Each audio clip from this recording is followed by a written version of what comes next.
we Christians tend to think of two worlds side by side. One is the world of belief, and one is the world of unbelief.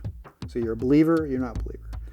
Well, it occurred to me a few years ago that I was looking at the culture of the church and the culture of the world, that there's a very real sense in which the church has had a difficult time historically. The Bible-believing conservative church has had a difficult time with its young, intellectually engaged people.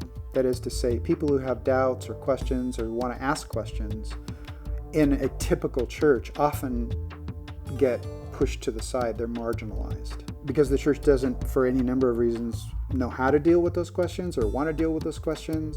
I was observing, on the other hand, out there in the world, as postmodernism, post-structuralism, and the heavy dose of relativism settles down over the culture, that there were still people in the secular world who were not believers in Christ, who still believed that there was truth. But increasingly those who said, no, there's something true, there's something to be had, we need to pursue truth, that those people were actually castaways within secular culture.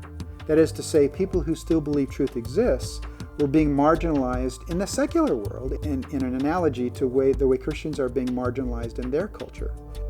It occurred to me that maybe there's this space, conceptual space, between the church and the world in which thinking Christians and thinking non-Christians actually have a lot of common ground.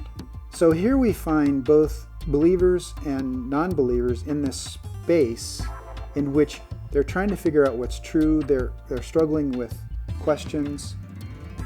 And isn't there if that's true, if that's actually true, then doesn't that give us an opportunity for dialogue that we might not otherwise think about?